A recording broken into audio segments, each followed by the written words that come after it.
Welcome back to another Those Twisted Pines reading, dear researchers. Today we'll be reading Grant Request for the Creation of Remnant Host Systems to Preserve Human Knowledge Post-Mortem by Ralliston, the first in the Anderson Robotics series. Now, without further ado, Grant Request for the Creation of Remnant Host Systems to Preserve Human Knowledge Post-Mortem by Junior Intern Vincent Anderson, 1994. Problem: the human body is an inherently flawed system. Among its numerous defects, one stands supreme and undefeatable: death.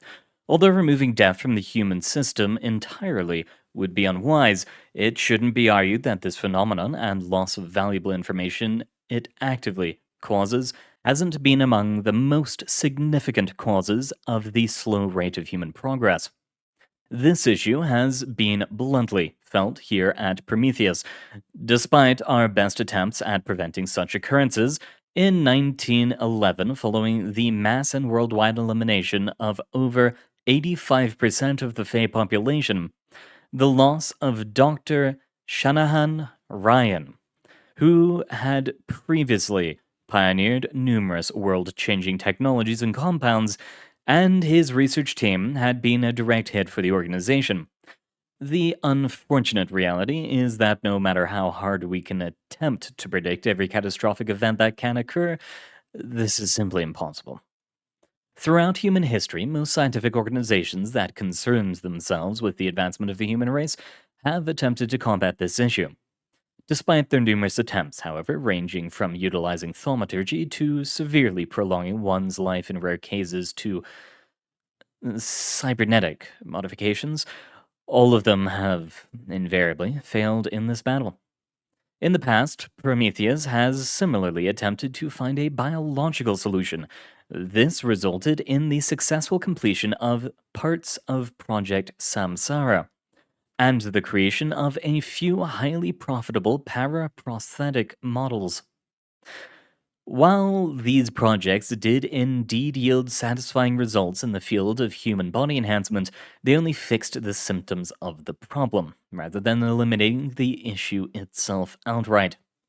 Following extensive studies, my team and I come to the conclusion that, contrary to common belief among scientific communities, the alteration of the human body for indefinite preservation is impossible and should not be attempted, as it will inevitably be a waste of resources. However, this does not mean that controlling overcoming of death is impossible. Indeed, this research group believes quite possible. Solution: to successfully overcome death, Prometheus Labs will not make human bodies immortal. It will make the human spirit immortal. In order to achieve this, we propose the creation of robotic humanoid soul hosts capable of locomotion analysis and vocal expression, powered via a computer connected to a captured human remnant. Following especially violent or otherwise significant expiration, the human body has a chance to form an ectoplasmic structure, commonly referred to as a soul or scientifically as a remnant. For a short period of time post-mortem, especially powerful remnants are still stable and capable of possessing and utilizing the knowledge and memories they possessed during their life. This property and the structure's inherent high thaumaturgic conductivity will allow Prometheus to harness human souls for the purpose of this project. As demonstrated by technologies developed for the needs of early Project Ghostlight in the past, Prometheus has shown that it is more than capable of capturing most baseline human spirits with relative ease, as long as the appropriate apparatus is set up closely enough to the properly expiring individual. In theory, then, if project personnel were to brutally exterminate a test subject in a controlled environment, the imprisonment of their soul for scientific purposes would be guaranteed. Following a successful capture of the desired spirit, we will insert a container with the sedated spirit into a specially designed computer system, crafted to host such a structure with ease, with ontokinetic traps and soul-catching ritual circles. And a footnote here. Reference 1. Anderson v. 1993. Extended usage of souls in technology development. Prometheus Internal Publishing, 40 through 67. This apparatus will be capable of two-way communication with the entity via the utilization of a keyboard and neural receptors, which would intercept remnant thoughts and input them as raw data, all of which would be possible due to the previous early developments of Project Bardeen. Following stabilization, Prometheus will be able to, for the short period of time the ghost remains anchored, properly converse with the previously deceased individual without any major communication issues, as long as their spirit is intact, not expired, and is willing to cooperate. To even further the utility of the captured spirit, we will utilize human robotic systems, specifically designed by myself and my most trusted coworker, to mimic the physical capabilities of a standard human body and to work as a suitable host for the soul-containing computers.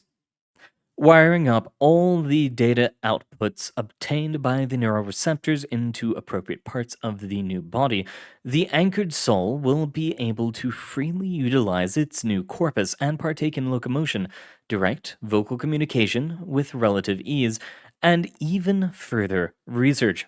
The primary and most intended result of this venture, however, will be the fact the deceased individual will be capable of sharing any potentially useful knowledge they might have possessed.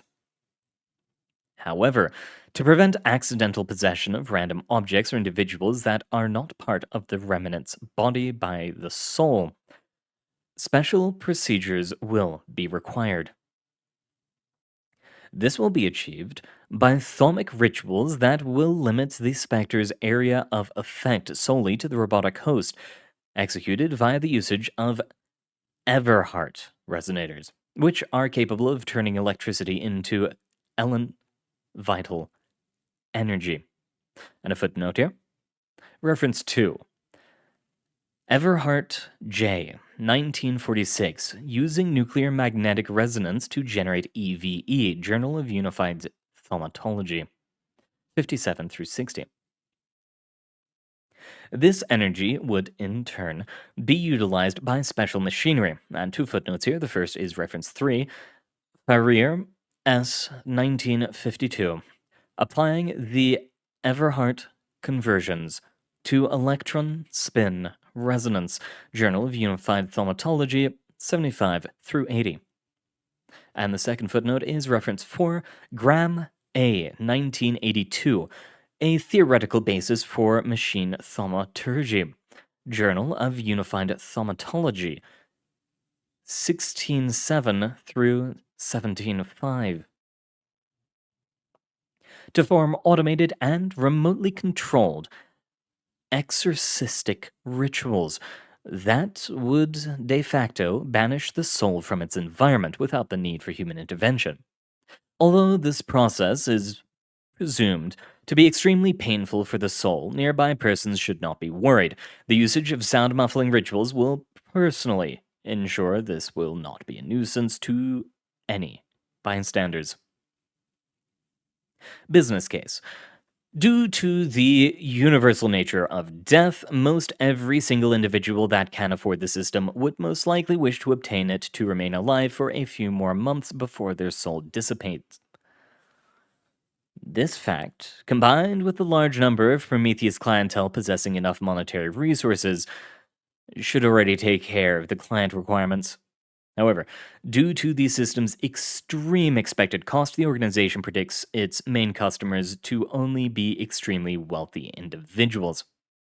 Examples include highly ranking Marshall, Carter, and Dark personnel, and a footnote here, such as the primary chief executive officers of the company, Amos Marshall, Reprector Carter, and Percival Dark, due to their recent severe health problems. Parapoliticians and other anomalous corporation owners, and a footnote here, such as Oniri Incorporated, Pharma Prosthetics, and the Guild of Alchemy. The potential customer prediction also includes non-anomalous wealthy humans, specifically in the business and entertainment sectors due to their high monetary sources. Additionally, the research developments in the areas of thaumaturgy and ectology the project would hold would prove not only extremely valuable for further projects of similar nature, bringing new light to previously unsolved problems, but could also help expand Prometheus's reach in the 21st century. The Cold War and its anomalous arms race has ended alongside it, and to have another widespread industry such as the proposed technology would yield significant power to the company.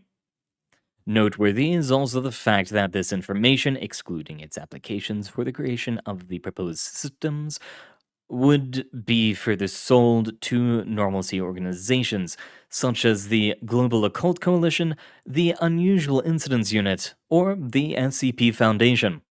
They would undoubtedly find it useful for the enhancement of their liquidation, intervention, and containment techniques, which would not only allow Prometheus Labs to gain significant economic support, but could also help it make these organizations rely on its technology for decades to come, thereby assuring its existence in the ever-changing world.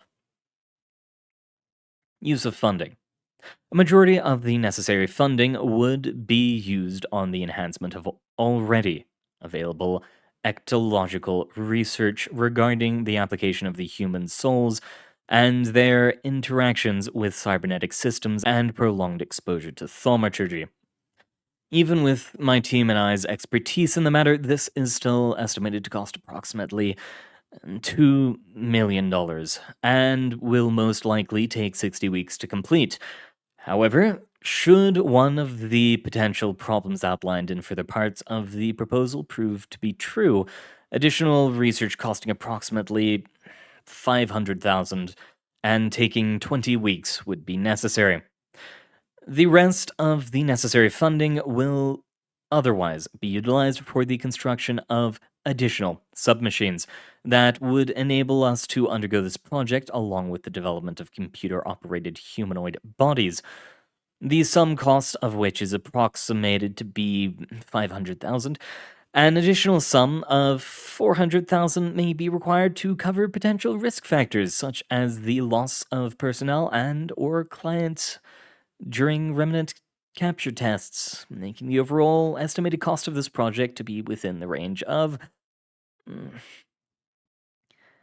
2,900,000 to 3,400,000. Known issues. The aforementioned system relies upon many highly specific, expensive, and delicate apparatuses.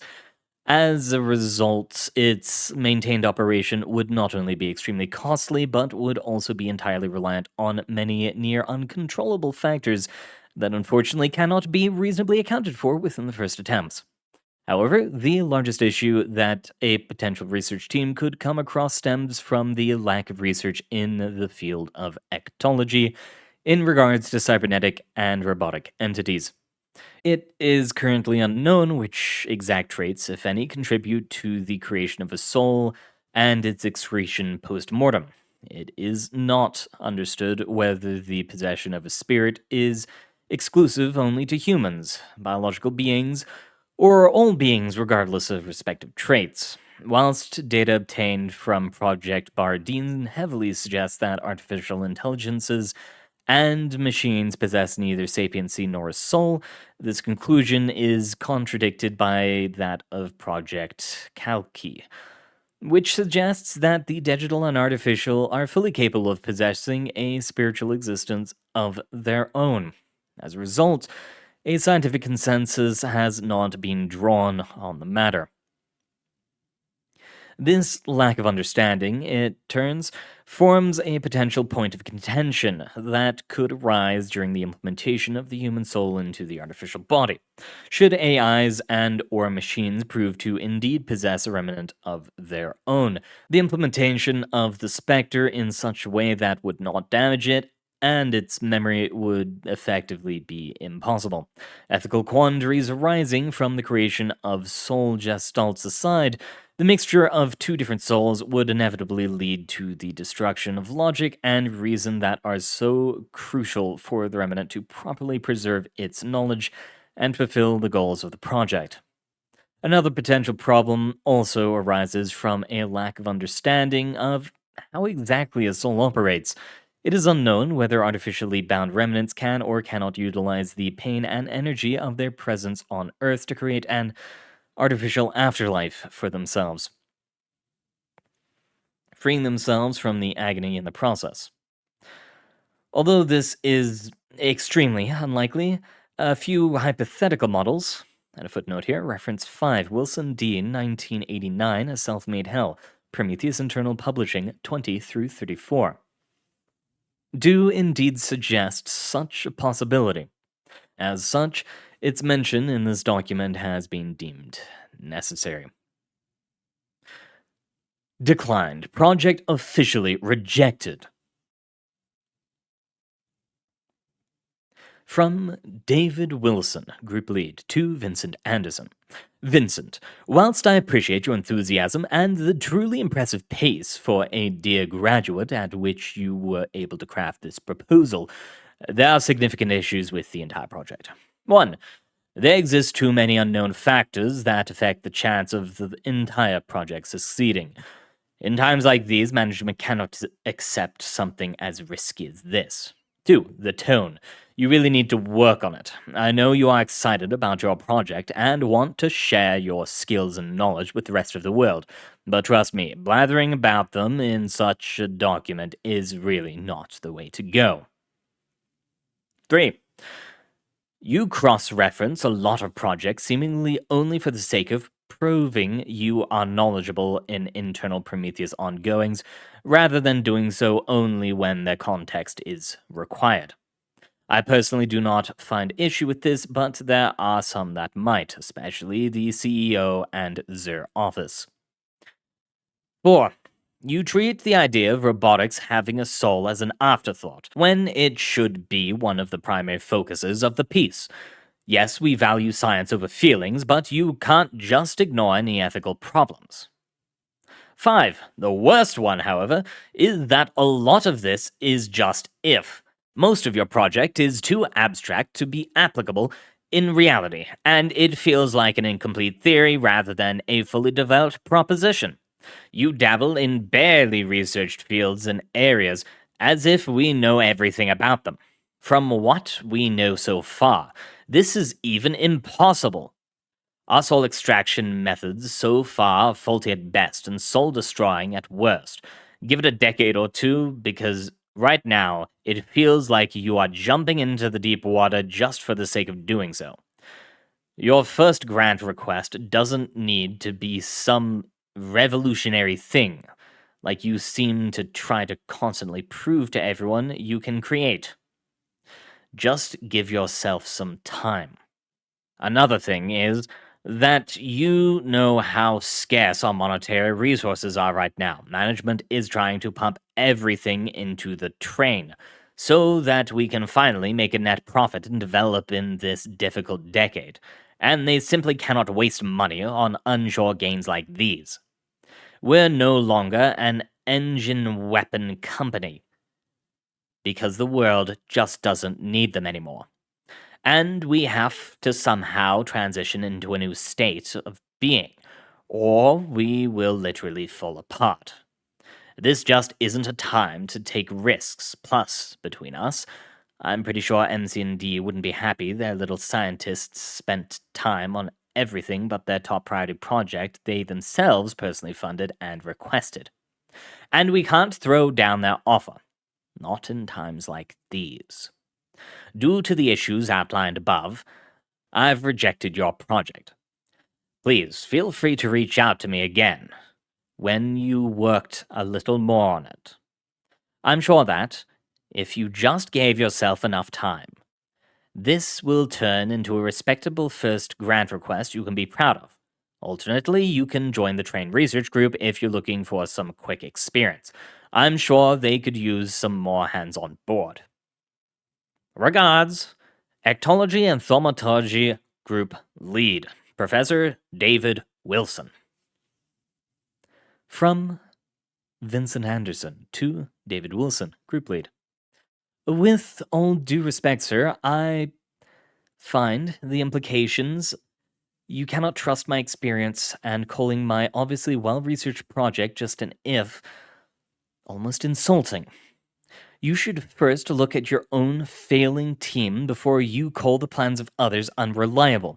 As for your train proposition, I'm afraid I've got other plans to make use of the ashes of Prometheus's dying flame. Plans that won't turn into complete fucking failures, you blind moron. Hope you find luck where you're going, because I'm sure as hell turning into a lapdog for capitalist pigs and being practically bought out by them is exactly what Prometheus's founders intended. Regards, ex-junior intern, Vincent Anderson. And there we have it, the start of the Vincent Anderson arc, where essentially he says, "You won't listen to my project? Fuck you!" Always a wonderful way to start a business. But that'll be all for now, dear researchers. Thank you very much for coming. It's been an honor reading for you. Good luck out there, and I hope to see you all next time.